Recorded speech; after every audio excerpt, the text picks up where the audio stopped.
Welcome, everyone, to the L7C podcast UFC edition.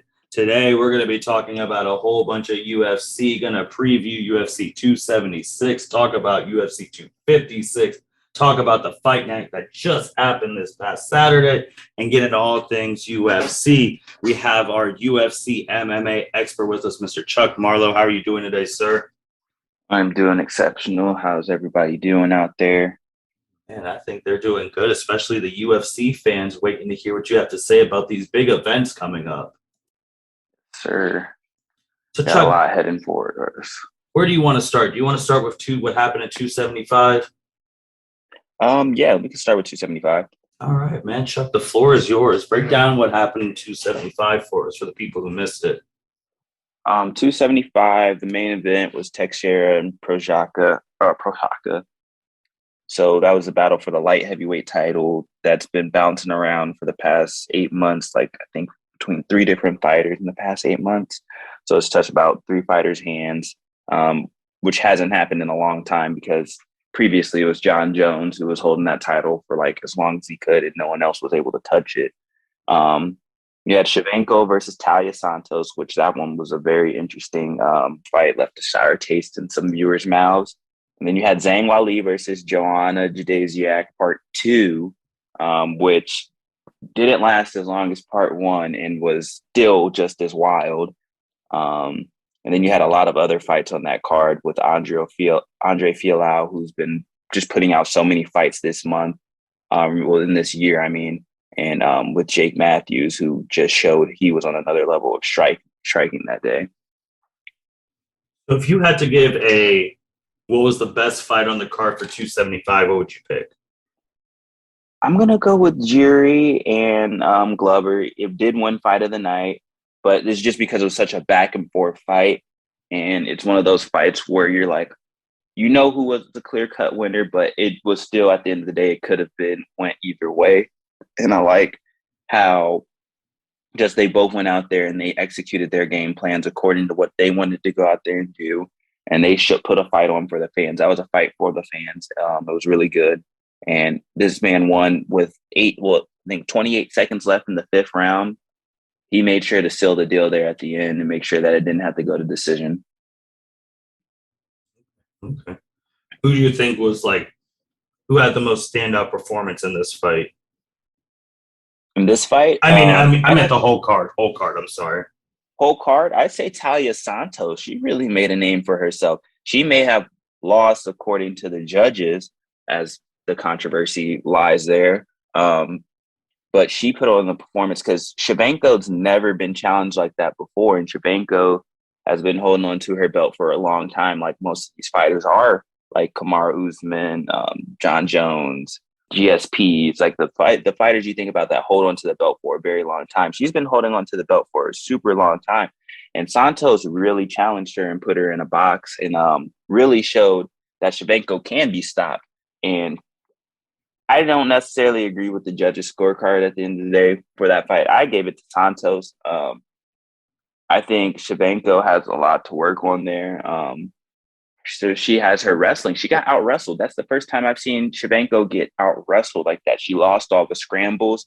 She got bad positioning. Santos used her leverage in every single positioning, and she really showed and executed her game plan. So it's a shocker, and I honestly thought Santos should have won, but I mean, split decision, and when you leave it in the judge's hands, it never goes your way. And she had a cut over her right eye, and Valentina Shevchenko, who should have had the clear hand and better striking stand-up game, she didn't even win that either. She wasn't too good on her feet with her having a blinded right eye, and she could have just threw left hooks the whole time from the side. She wouldn't have even seen it coming, but she still executed her game plan really well. So I give it to Talia Santos. She really, really showed that she's going to be around for a long time in the women's flyweight division. Is there anyone on this card who showed you that it's time for them to get a title shot in the future?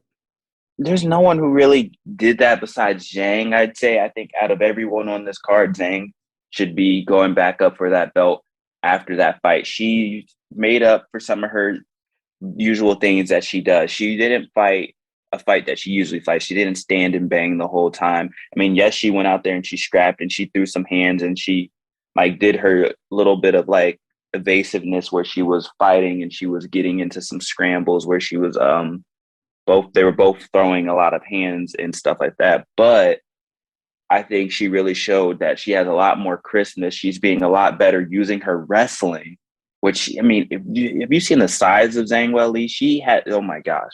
Like for a woman, she is so defined and built and just like cut. If you look at her compared to any of the other women in that division, she is just a lean machine. So it's good that she's been working with Triple C, Henry Cejudo, getting her wrestling down and getting that executed. If she can use her wrestling like she did in any other fights, then she will be dominant in this division because I don't think there's anyone who has much raw strength as her, unless you get her put up against like a Jessica Andrade, but Andrade doesn't have it all well put together like Zhang does. So I say she goes back up for the belt again sometime soon, especially with it bouncing out of the hands of Rose. So I see them potentially doing a Zhang Weili versus Rose part 2.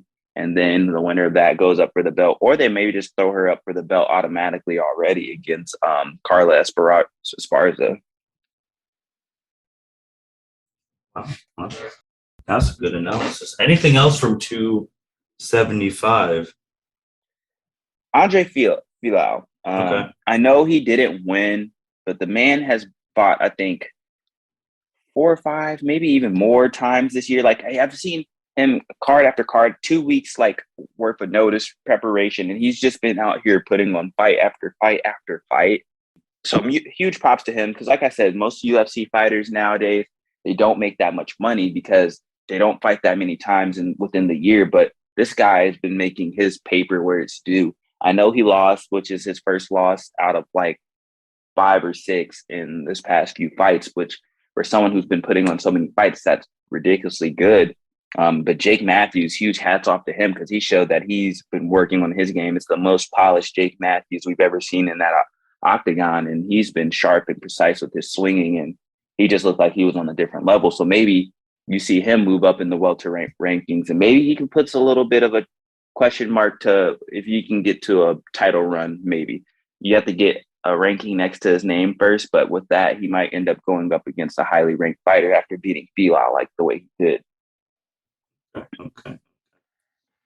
Let's move on. There's actually a fight night that happened this weekend, which was a lot more exciting than I thought it was going to be. And that we were in the same vicinity watching some of it together as well, and others saw. It was a very exciting fight night this past Saturday. Correct. UFC Austin. They were out of Austin, Texas. It was one of the best fight cards I've seen in a long time. This was a fight night for the fans. This was definitely one put on for the fans. Talk about a bunch of knockouts, none of the fights making it out of the first round. I think at one point the average fight time was 4 minutes and 54 seconds, and that included a 15-minute fight, which went to decision.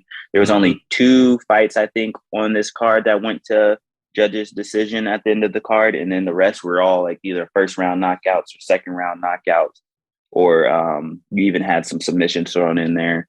But it was a very, very good card. A lot of good striking put on display, and a lot of good execution for some people in this card. Chuck, what were some of your favorite moments from this fight night that just happened on June 18th? Adrian Yanez, oh my gosh. This man was in his hometown.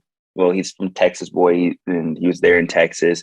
The fans went wild for that fight because him and Tony Kelly had a lot of beef going into that card beforehand, and there was a lot of trash talking on families' names and things like that. And so for them to go out there and execute the way he did and just dominate him in that round, the way his striking was so crisp and precise, and just he'd really put a name out there for himself in that bantamweight division and moved himself up. Jaquan Buckley, he's starting to make a name for himself. He's moving up a lot now in this division. He just knockout after knockout after knockout, and it's all been highlight reel. They had to stop it. This time it was a technical knockout due to a doctor's stoppage before the start of the 3rd round because Albert Durev's, his eye was just so swollen because the power of Jaquan Buckley, like left a knot on his eye. He just had a titty sitting there on his eye, and he just really put him out. So I think that was really good. And then Kevin Holland, performance of the night. Kevin Holland is going to keep rising with performances like this. He's making a name for himself in that welterweight. So there's some new welterweights maybe coming up and moving in up in that division now that a lot of the people keep getting beat out by Kamaru Usman. So we'll see who moves up more. We got to have more fighters make names for themselves to put themselves up against that belt to see if Kamaru Usman can really dominate this division the way he's been doing. True. Yeah, just each fight was a knockout. Knockouts are how you really keep the casual fan engaged. Yes, knockouts are the way that you keep new people coming in, and that's how you also keep new people from going out. Because when you see fights that are boring and they draw out when I say boring, I mean in a sense from a casual viewer who wants to see nothing but violence and just pure knockouts and pure striking. So that keeps the fans in there and it keeps pulling more people in. So I think that was a very, very, very great card for that aspect. And with that being said, we got 276 looming. This is actually going down July 2nd, T-Mobile Arena. Chuck, there's a lot of big fights on this card, man. Take it away. What should we be looking for? And who are you predicting is going to win some of these fights? Where do I start? This main card, have you seen the main card for this thing? I'm looking at it right now. And it is huge card. I mean, when you have Israel fighting on a card, it's usually something where they're trying to put on a big performance. Israel at this point, I guess you can say he's a box office name. His antics on Twitter, his antics on any social media platform, his reign right now in the middleweight division has been long and extensive. So I think this is a point where he can really establish himself, or either it's a make or break thing for him. It's going to either decide whether he's really a long-standing person. You maybe put him in those conversations with a Kamara or a John, maybe in those title runs. When you start talking about title runs, dominant title runs, Tyron Woodley's, GSPs, things like that. So you run up against Jared Cannonier, I can never pronounce his name right. A man has knockout power. He's explosive. He is dangerous, man. And he can really once he gets his hands on you, you're pretty much done for. So for the type of fighter that Adesanya is, where he's elusive, he likes to evade and he likes to be a striker and he likes to slip into those gaps and those windows. I think this is a good matchup because Cannonier, and when he tries to go in, he's just very powerful. So I feel like if he catches him slightly and he knocks him and he stuns him and puts him in some danger, we can finally see Adesanya in some danger. And we can finally see what he does in a fight like that, if he can take it to the ground, or what he will do when he's hurt. So I'm looking forward to that fight. So does he have the most to gain, everything to lose in this card? Or are there other people who have more to gain in this?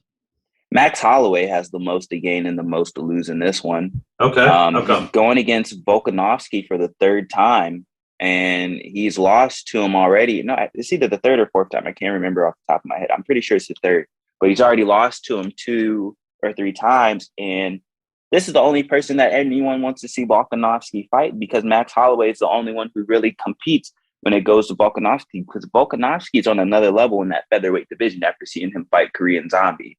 Like, that fight, they had to stop it and call it off because the man was just beating his ass so damn good. They're like, there's no reason for this fight to continue. He sucks.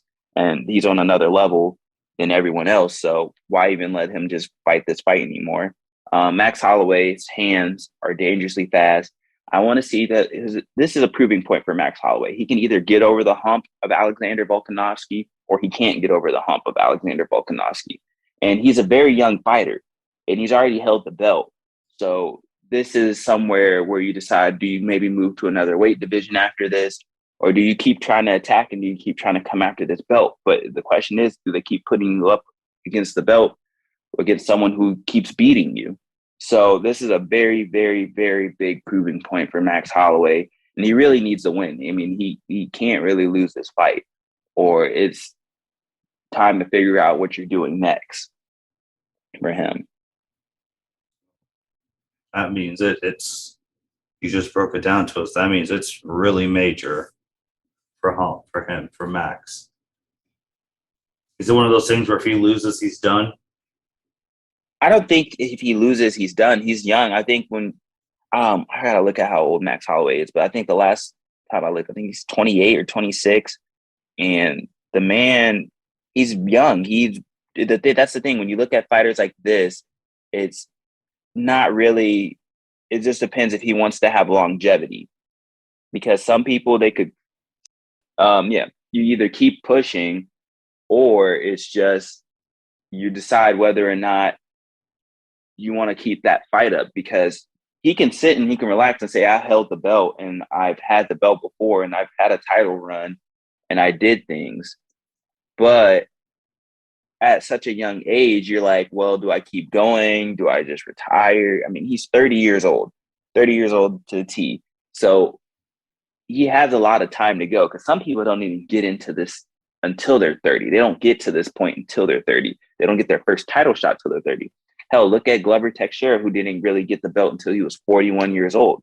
So, I mean, you have to look at those things, and he could either decide to maybe move on to another weight division to prove himself somewhere else, or he can just stay here.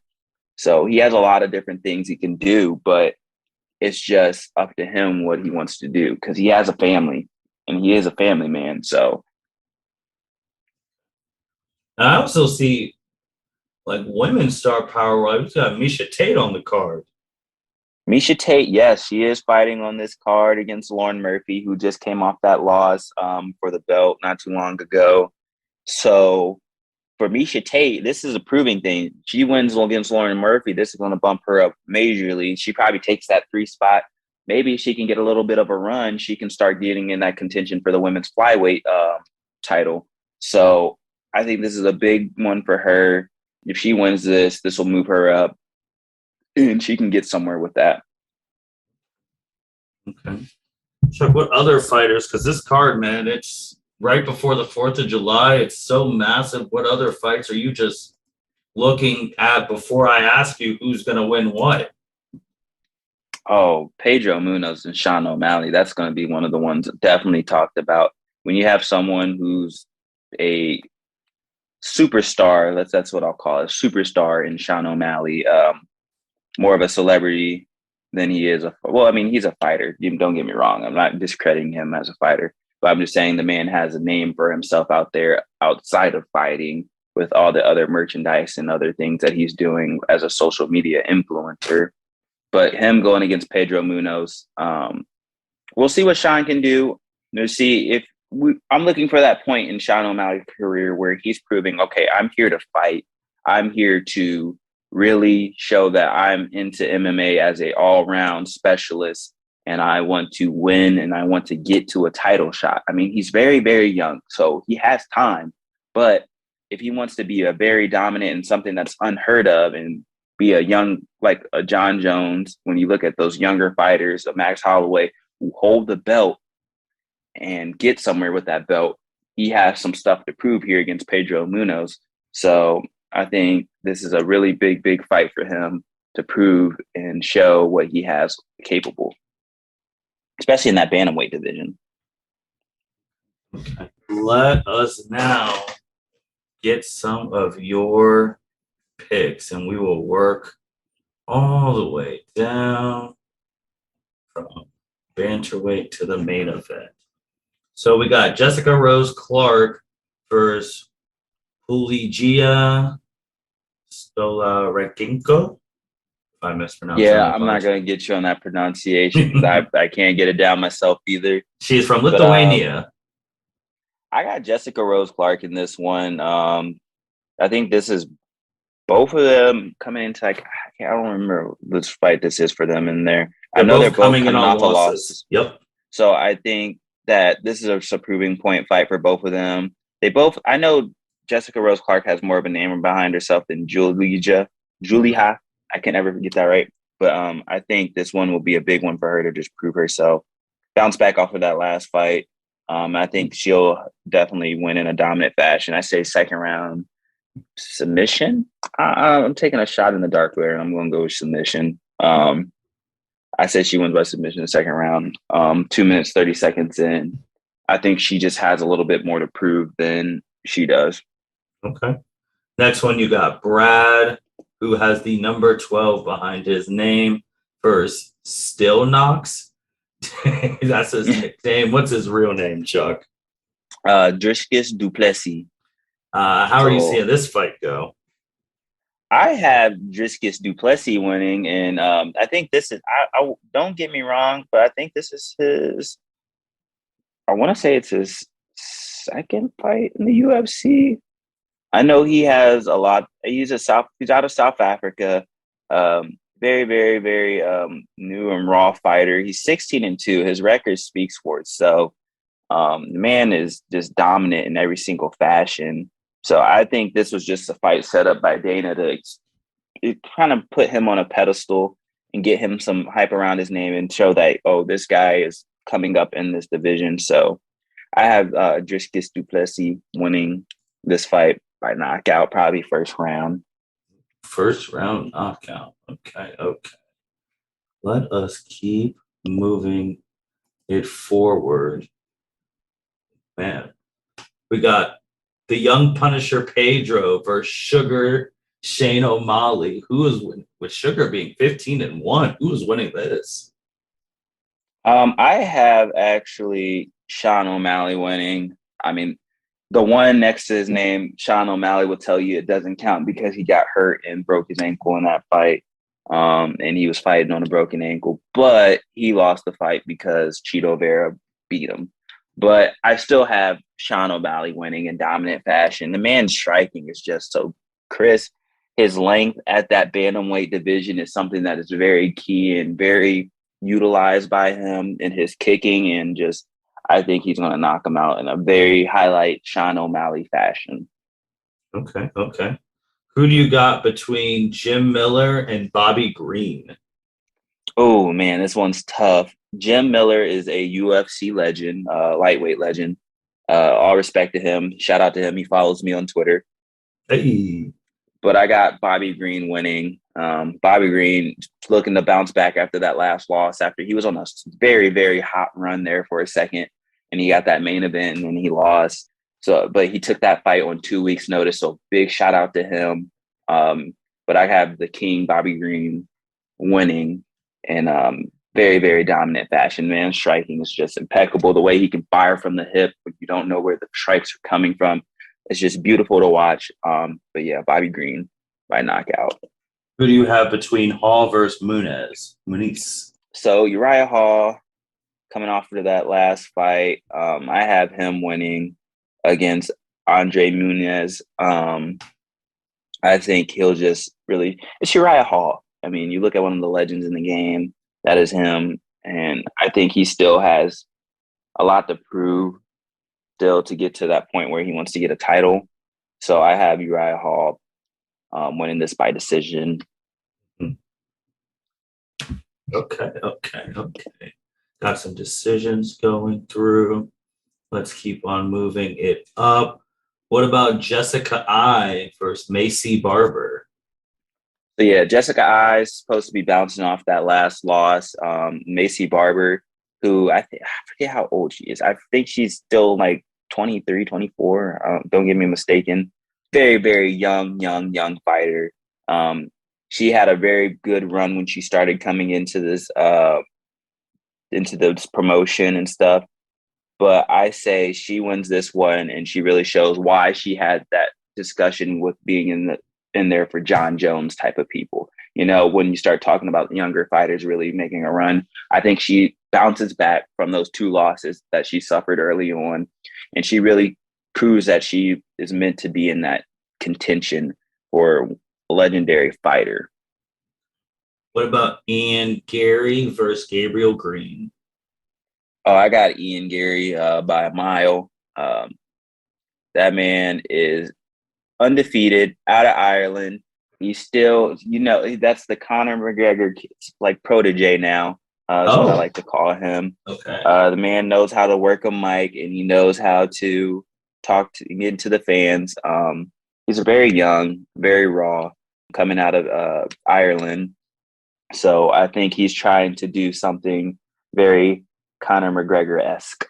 So I see him whooping Gabriel Green by a mile. What about Robbie versus Brian? Robbie Lawler versus Brian Barberina. I have that one's tough. I say I got Brian Bam Bam Barberina because Robbie, I think, is starting to get to that point. Don't get me wrong, Robbie's not washed, but Robbie still, I just don't think he's going to get anywhere eventually down the road with this run that he's on. I think he's just fighting the fight at this point. It's because it's something he loves to do, improve himself. But I have Brian probably by I probably have him going to decision at the end of the fight. So then you have Brad Riddle versus Jalen Turner. Oh, yes, this fight will be fun. So Jalen the Tarantula Turner, you know the name Tarantula is just like Kevin Durant for a reason. The man is a long, lanky fighter. He uses his length very well in the cage, very elusive, very great striking. When you start talking about like the Conor McGregor, not the Conor McGregors, the Sugar Sean O'Malley's, the Adesanyas, the John Jones, the Anderson Silvas, people who use their length to their key. I don't know. I can't think of the word there, but they're very, very, very strong fighters, very, very lengthy fighters. And I have him making a proving point against a ranked fighter because I think Dana threw this one so he can get a ranked fighter and really make a name and move up in the division. So I have him winning by knockout, probably second round. Big women's fight that a lot of people are going to be tuning for the return of Miesha Tate. Miesha Tate versus Lauren Murphy. Who is winning this chug? Oh, this one's tough. You know, you have two fighters coming off of losses. One in Miesha Tate, one in Lauren Murphy going up for that belt. I think this one's tough because I know Lauren Murphy wants to bounce back and get back at that title after losing in the title shot. But Miesha Tate, she has to bounce back too at some point. So this one's really, really tough to call. But I think with the way that the fights have been going recently, I have Lauren Murphy by KO, maybe second round, actually. I think she really still wants to go after that belt. She has more grit to her than Miesha right now. And I think she still has some things she needs to prove. And I think she maybe goes back to the game plan and she goes back to the gym and she worked on what she needed to work on. I think she proves something to everybody and she wants to get back up for that title shot. Okay. You got Sean Strickland versus Alex. How's that one go? Perea? Mm-hmm. Now I got Alex by a mile. So this is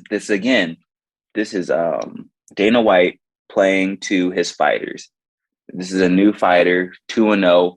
You have, I think, let's see, he's third on the card. He's right before one of the championship fights. So it's kind of like one of those co-main events of a very, very, very big event. And he's only had 2 fights in MMA. And he's only had one fight in the UFC so far. But this is the only fighter to ever beat Israel Adesanya. So he's playing to the card. He's playing to the fighter. He's playing to the hype. There's a lot of hype around Alex, but I mean, it's warranted. This man was a Muay Thai specialist. His striking and his ability, he's one of those lengthy fighters at 6'4" in that division, in that middleweight division that Adesanya's in, and he wants to go up. That's a fight that I can see Dana White trying to gear. The only fighter to ever beat Adesanya versus Adesanya. So he's definitely working the promotion there very well. Sean Strickland, though, 25-3. I'm not discrediting him at all.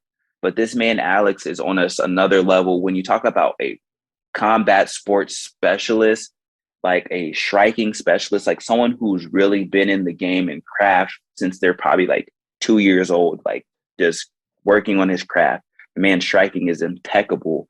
So the hype that he has behind his name is very, very, very, very warranted.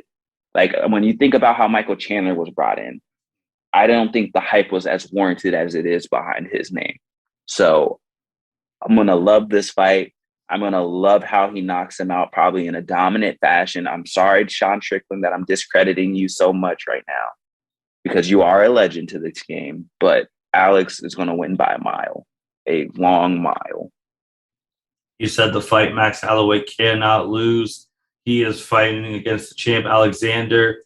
Chuck, who are you taking? Oh, I got a hot take on this one. I got Max Holloway by knockout. Wow. I think Max comes in here a lot sharper than before. I mean, he came in sharper on the second fight, and he still didn't win. And I think Max Holloway still is very young. Like I said, he can always improve. And I think he works on things that he needs to improve. The man striking and boxing is great. His hands are just as fast as Volkanovski. So I think that is one thing when you talk about a fighter. He might be making his hands faster than what they need to be. So I think that might have been something he worked on. He worked on his striking, probably his ground game, his wrestling, his kicks, his defense. I think Max Holloway separates himself like he needs to do, and he takes this fight. I got to go in decision.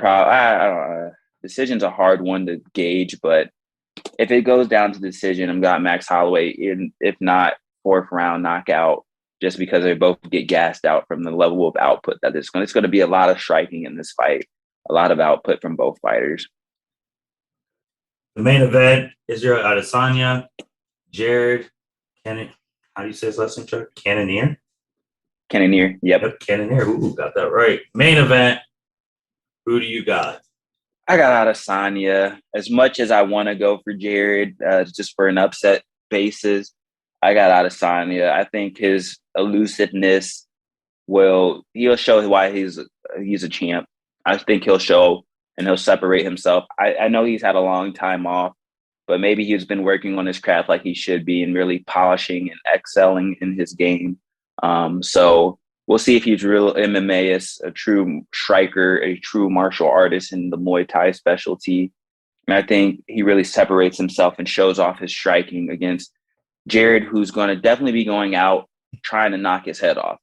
So he's going to be a lot more elusive, be able to slide some strikes in there. I know Jared's going to have to go in there and try and fight a more polished game. So maybe he goes in there on a sharper game and maybe he perfected his craft maybe better. But I still have Adesanya, maybe fourth round knockout. Okay. And that is the whole UFC 276 card coming July 2nd from T-Mobile Arena, Las Vegas. Main card, 10 p.m. And can't wait to see how Chuck's picks are. Remember to follow Chuck on Twitter as he tweets through all of the big UFC cards. Chuck, anything else? Just look out for John Jones' return. September timeframe, probably, maybe November, somewhere around the later in the year, the month. Look out for that fight announcement, maybe potentially even at 276 or 277. They'll make that announcement, John Jones versus Stipe. I can see that coming in the works. That's definitely being worked in the background. But there's a lot of fights being announced, so everyone just keep your eye. Follow UFC's page if you haven't. Have those notifications on for me. I know I retweet a lot of their stuff. So if you're looking for any alerts on anything, but UFC is really, really, it's their time of the year. No other sports going on, so time to shine. You heard the man. With that being said, thank you everyone for listening to the L7C podcast. Make sure you check out 276. We will be back a couple weeks after 276 to review it and preview 277. That's happening at the end of the month. With that being said, this is the L7C podcast signing out. Thank you for listening to this episode of the L7C podcast. Be sure to like, rate, review, and subscribe to the channel. Follow us on all social media platforms, and we'll be talking to you guys soon. Take care.